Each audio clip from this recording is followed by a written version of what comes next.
Hi everyone, Matt here, and today we're going to continue on with HiveSwap FriendSim. When we last left off, we started volume 13, and we did Boulder's Round. And now we are going with Stelza Seziat. Okay, so it turns out, stealing a car was easily one of your better impulse decisions. You've gotten accustomed enough to its weird insides by now that the squishiness doesn't much faze you anymore. Still feels like the warm stomach of some giant creature, but you actually find it kind of comforting. You can just let yourself get enveloped by the seat while the autopilot does its thing. Getting ferried enough through the streets of Alternia with your feet on the dash sure beats endlessly pounding the pavement. Sometimes you even throw Serva's stream on your phone if you really want to get a chill vibe going. You're surprised that you haven't been caught yet, dastardly card tracker that you are.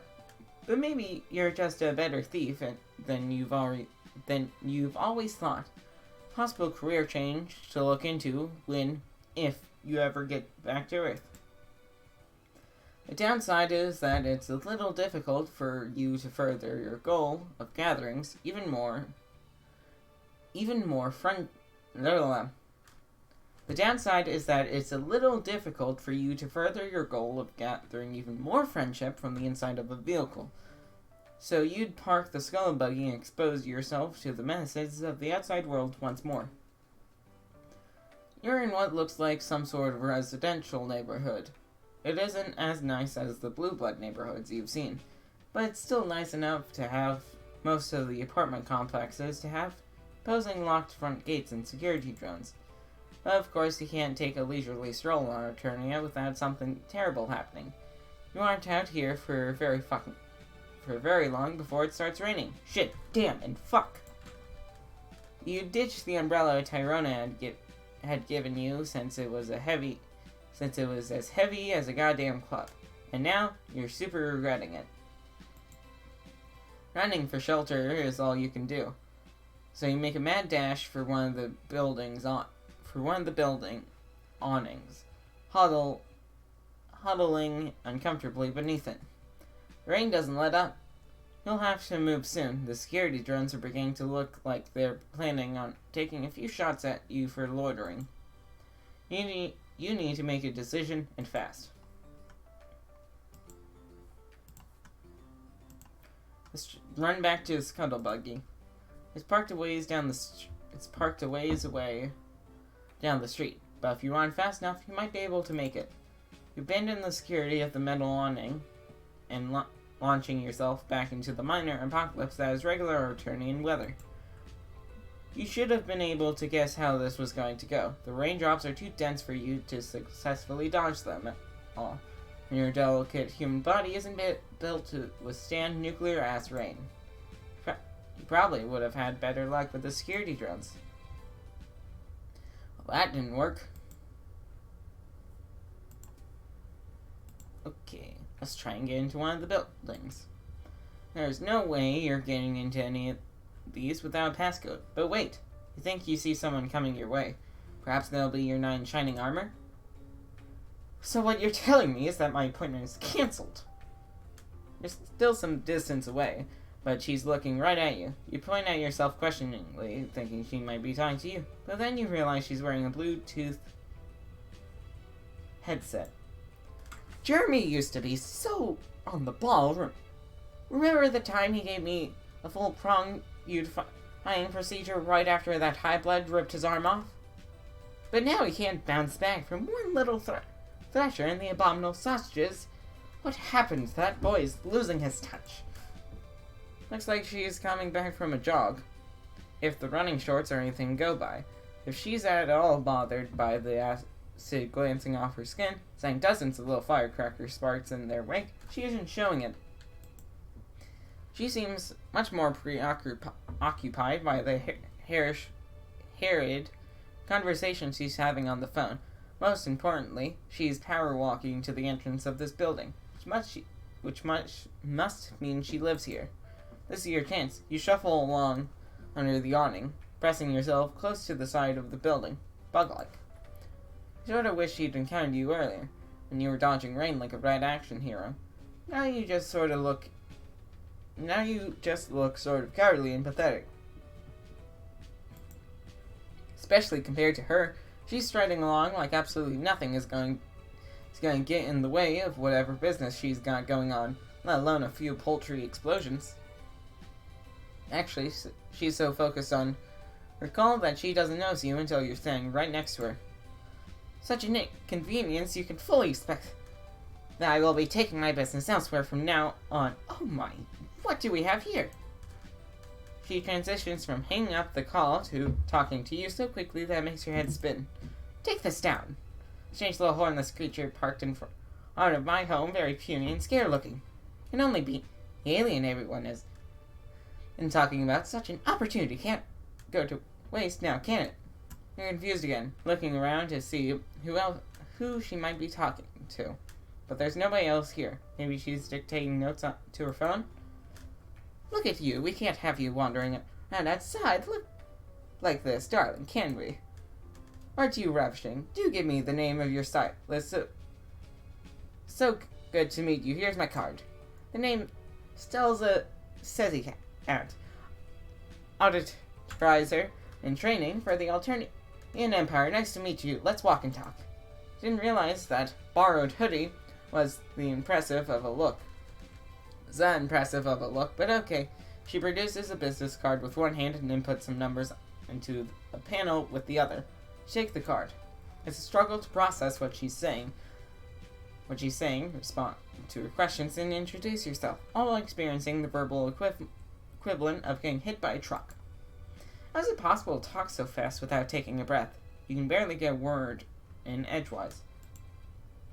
Silza continues chattering away as she steps inside and waits for you to follow her into the apartment building's elevator. You do.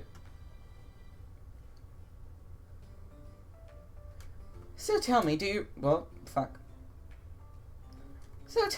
run any business on your plan? If you do, I would be more than happy to offer my services. They are very efficient and affordable, I can assure you.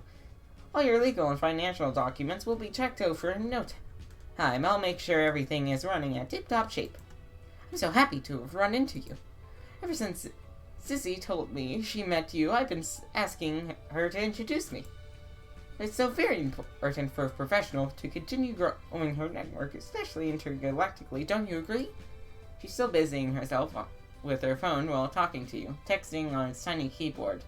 Now the name Zizzy doesn't ring any bells. You flip through the Rolodex in your brain, trying to remember. Have you made so many friends that you're beginning to forget their names? You're a little impressed with yourself. It's only like it feels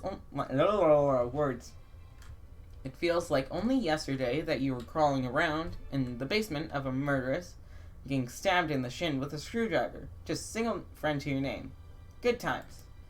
You've come so far since then. It brings a single sentimental tear to your eye. Wait, Stilza's own name finally starts to register.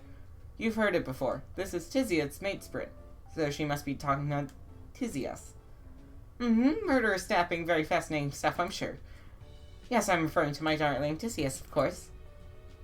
You're at the door to her hive. She unlocks it, letting you both in.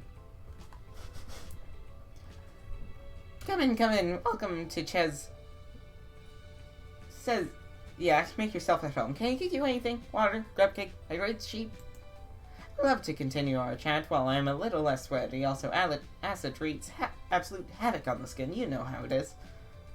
I'll just jump into the ablution trap for a minute. Please excuse me. It won't be long. Back in 2 shakes of a cracked bee's gastric evacuation pillow.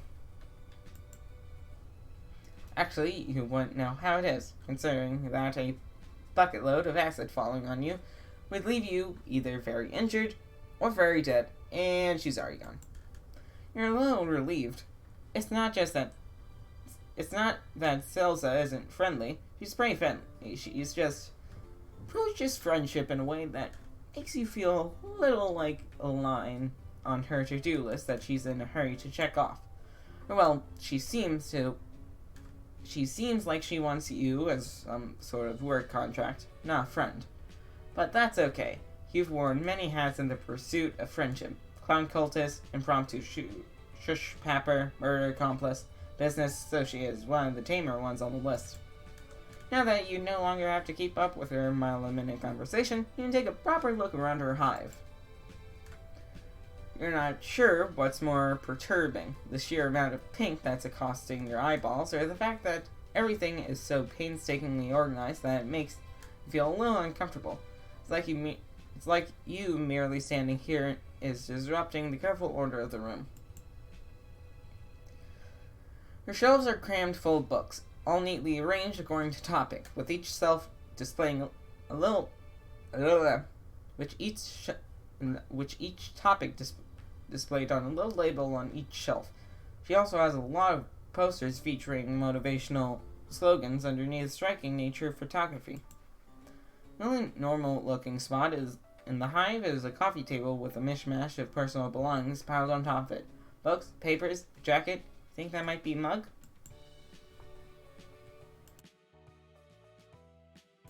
None of those items strike you as being particularly Sells' style. The overall effect is that of a very pink, very neat office cubicle. You almost feel like you should start chucking mediocre coffee and complaining about how much you hate Mondays. So sorry to have kept you waiting. Seltz re-emerges, her hair wrapped in a towel. Well, it's been a blast getting to know you. We should get lunch sometime. Keep the conversation going. I'll pencil you in, darling. But for now, I have a bit of a dilemma to deal with. That sounds worryingly like a dismissal. You sneak a glance at the schedule on her bulletin board. It's a blaze of color, with barely any free slots. You don't want to be penciled in.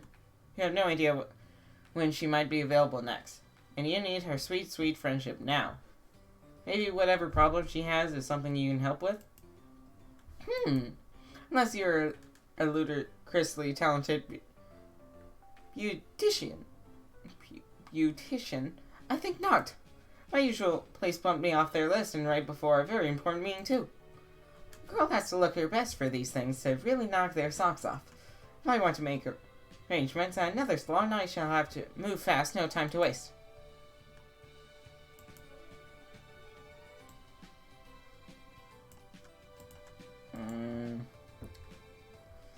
Who needs a beautician when you're around? You have absolutely no professional beauty experience, but Saberva did give you that crash course in crafting great looks. Silza is probably after a vibe that's a little less moisture wave, but you're sure you can whip something up. You tell her that you'll help her get ready instead, right here in her hive. Ooh, how nice of you. I've never had a house call before. Let's do this. She leads you into the next room, rubbing her hair dry as she goes. There's a cup raccoon in one corner and a vanity in the other, with an array of poofs, brushes, and other mysterious implements spread out on its surface. Some of them are disturbingly pointy. Oh well, you're sure you'll be able to figure out what they're all for once you start using them. Selza takes a seat in the chair in front of the vanity. In front of the vanity, holding her hands primly in her lap. So, darling, what do you think we should do first? It's all up to you. Not this again. Why are you always making all these decisions around here? What you wouldn't give to be able to foist your own life choices off on random people you've just met. It would be refreshing. Let's polish the horns. Pick up a velvety piece of cloth, bringing it up to Stelz's head. There's only one thing this can be for, right? Wait, what are you doing with that? What are you going to do with that? Polish her horns to an impressive sheen, of course. They'll be positively gleaming by the time you're done with them. Grabs your wrist with one hand before you can do so. She is deceptively strong, holding you in such an ironclad grip that you can't move your arm at all. You'd been low-key admiring her toned arms earlier, but now you think for sure that the rack of hot pink dumbbells in the living room are just for show. Instead of looking pleased with what you propose to do, she looks uneasy, possibly even a little embarrassed. Plush might, barely get a glimpse of her discomfited expression before she's gracing you with another friendly smile, albeit a bit of a strained one. You know, I think I'm having second thoughts. It's reasonable to expect that an alien like you wouldn't know the first thing about troll grooming habits. My mistake. I should have accounted for such cultural differences. That's quite alright, I shall figure something else out. Is it just you, or was there a pointed pause before cultural differences? She's getting up again. Wait, what's happening? You thought the two of you were going to bond over a sweet makeover session, but she's pushing you back into the main area of her hive, pretty forcefully, too. Thank you for offering your help. Dear, so very kind of you, but I'll manage. Great to meet you. Just wonderful. Call me. Take care. Have a nice life, tools. Goodbye. She shoots you another lovely, yet very clearly fake smile and shoves you out the door. You'll be able to wait out the rain just fine in this hallway, but being sprawled on your ass on stalls is welcome mat, all by your lonesome just isn't the same as hanging out with a new friend. Oh. Game over. Let's style the hair. The first order of business should be drying Stills' hair. Pick up a funnel-shaped doohickey that looks like might be a hairdryer, fumbling around for a button. There isn't one, but I managed to turn it on by giving it a good squeeze. The mouth of the funnel opens wide, emitting a hot blast of air along with a hoarse animal yell. Think you might actually see teeth inside? Just don't think about it too much. That's the best you can do when it comes to literally any Alternian gadget. Thankfully, the noise soon fades to a low hum. Here, use this. Silza passes you a piece of thorny bramble. Looks painful, but when you begin brushing Silza's hair, she sighs happily. Interesting being in this position for once. When Tisius is over, usually I'm the one doing this. Try to imagine Tisius letting someone give her sweet dew. Even when it's her girlfriend in question, you have a hard time picturing it.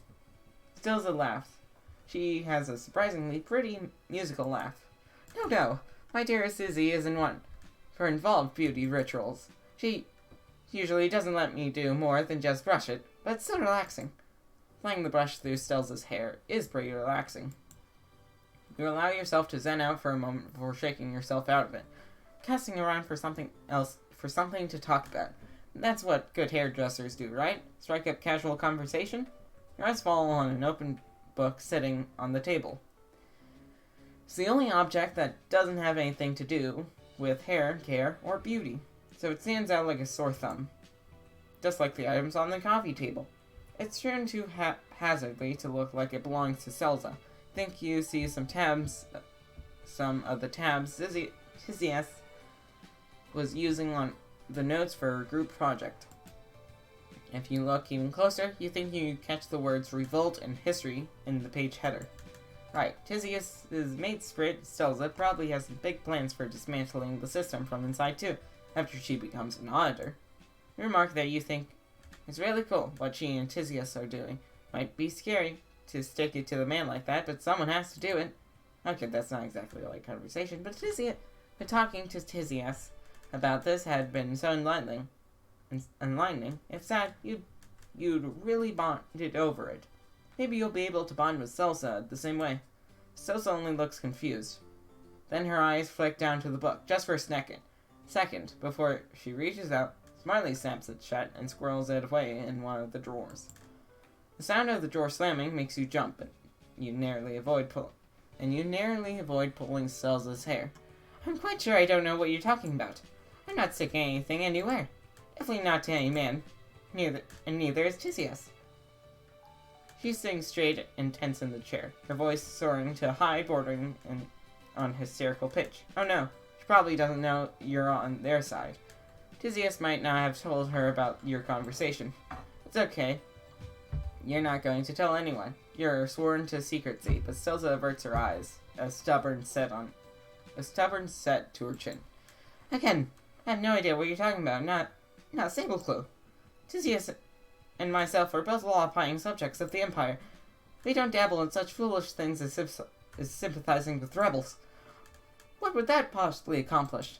She wrings her hands distractedly. We do things the way we do on Alternia for a reason, darling. Without the hemo spectrum and the roles we each need to play with, why? The world would be plunged into complete chaos. Can you even imagine? Trolls running around not knowing which way is up and doing whatever they please, no one to tell them what their place in the world is. She goes from head and wringing to gesticulating wildly, almost knocking a row of jars off the table, positively frantic at the prospect of a societal breakdown. It's better for everyone this way. I truly believe that. You're beginning to realize that you might have put your foot in your mouth. Just a little bit. Stuffed a toe or two in that gob of yours, maybe. She sounds way too earnest for this to be a cover-up. Could it be possible that Selza really does side with what had Tizius called her? The Constance? That she doesn't know about Tizius' undergrad research after all? But the book was right there. You're so confused. Talking about this is clearly distressing Selza, though. So you drop it, focusing on finishing up her hair instead. It's pretty soft now that it's dry. You're not sure you've styled it correctly, but she seems pleased. Good work. Nice, fantastic. You did an excellent job. You glow at the praise. You'd say thanks, but she's already passing you a bottle of nail polish. She really wants you to go all the way, huh? Twist it open and get to work. Her two focus on not smudging the teal color over the stately points of her claw to talk, but Selza breaks the silence. I have a question for you. You nod, sticking your tongue out in concentration. So I have this acquaintance. This is the most tentative you've heard her so far. You weren't sure her vocal cords were capable of it. Pair her in a quadrant with someone who harbors views most would consider subversive, if not outright treasonous. She's obviously talking about herself and Tizius, but you don't want to point that out in case she gets upset again, so you just nod along thoughtfully. She didn't always... The mate spirit, I mean. It will blow over at some point. She must just be going through a difficult phase. But in the meantime, she could get into so much trouble. Selza's lower lip wobbles like she's about to cry. You chew on the inside of your cheek, trying to figure out what to say. Talking to Tizius very much did not leave you with the impression that was a phase. She sounded pretty serious. Does Selza's friend have any idea that this is going on? She looks at the drawer. So do you. Nope. You resist the urge to massage your temples. No idea at all? Absolutely not. Alright, okay, you can do this.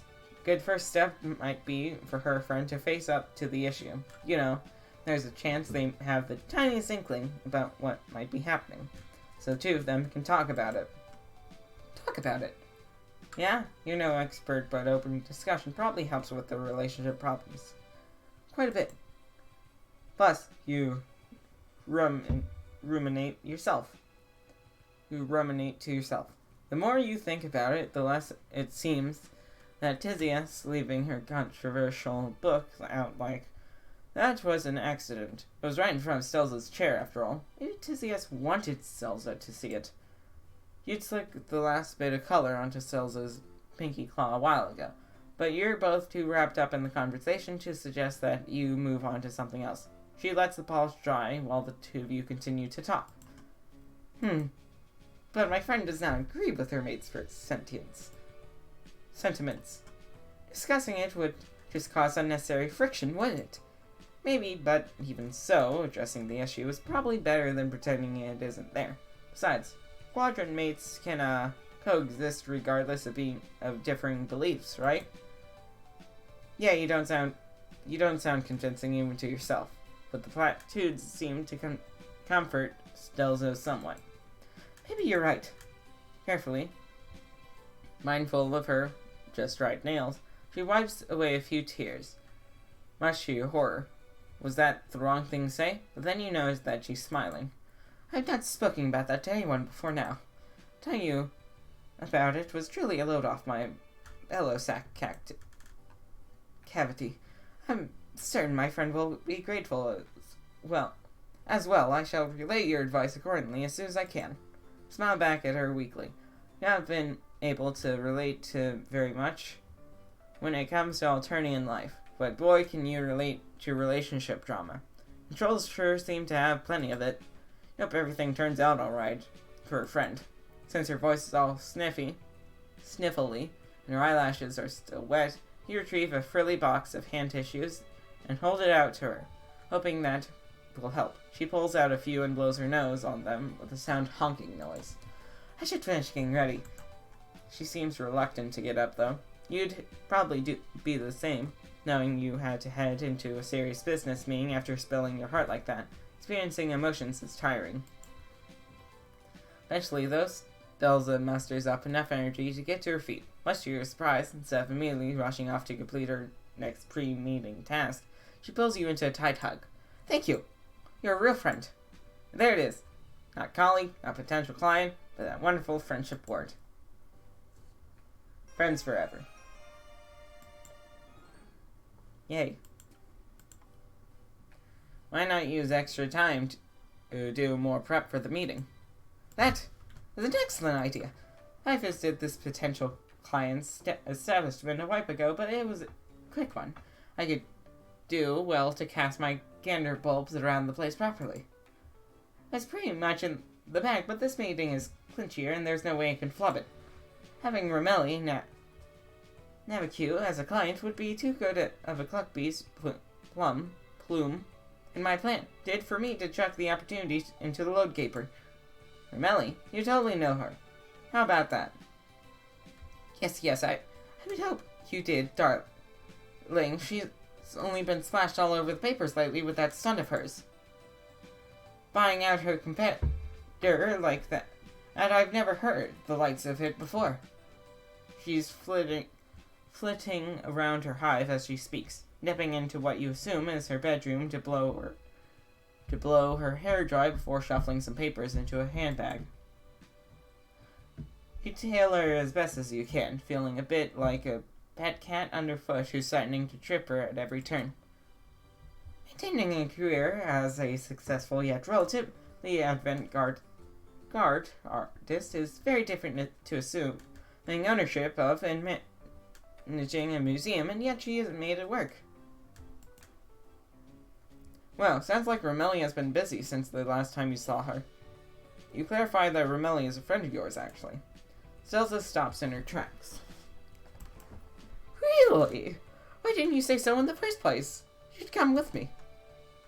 Getting the 411 on Romelli from a friend of hers could really give me a front up. What do you say? You're not sure there's much you can tell Stelza about Romelli. Pretty sure Romelli doesn't want an auditor in training, or anyone really, knowing that she's an art thief. But, why not? There has to be some stray info about Romelli knocking around in the old noggin that might come in useful. Marvelous! Come on, you and tell me on the way. She takes your hand and pulls you out the door.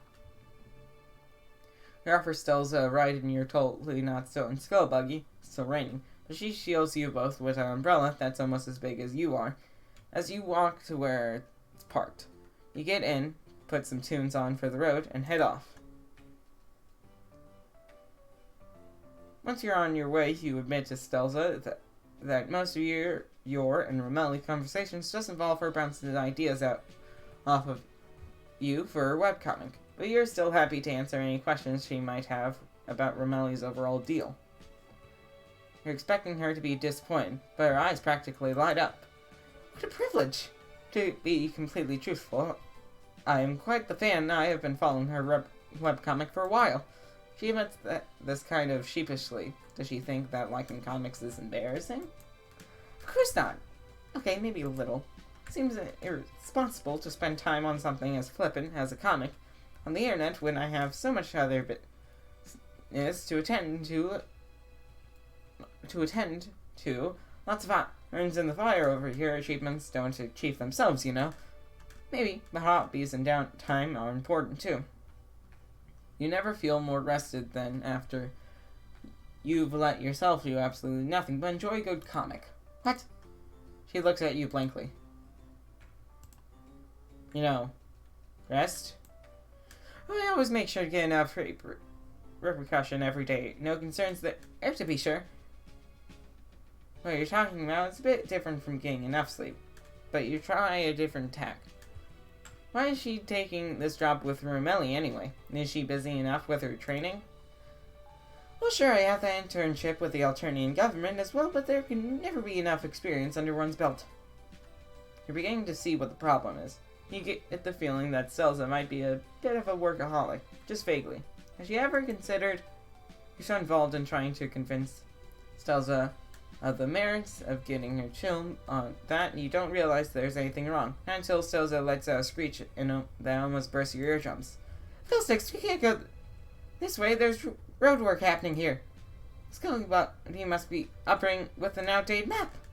Switch it to manual and turn us around quickly. Quick. Road work Stelza is referring to is a bridge with a do not enter sign hastily put up. Beyond the sign, the bridge is peppered with enormous holes. Some look big enough for the entire car to fall through easily. What are you waiting for? Hurry! Well, there's one small problem. You can't drive. Oh, fudge nuggets! Stelza presses a few buttons, switching the controls to manual.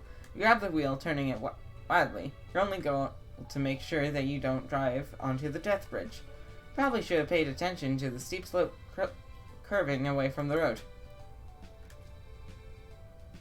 You both yell as the skull buggy zooms downward at a full tilt. Miraculously, it doesn't tip, but it does slam into a power line, sending the two of you lurching forward.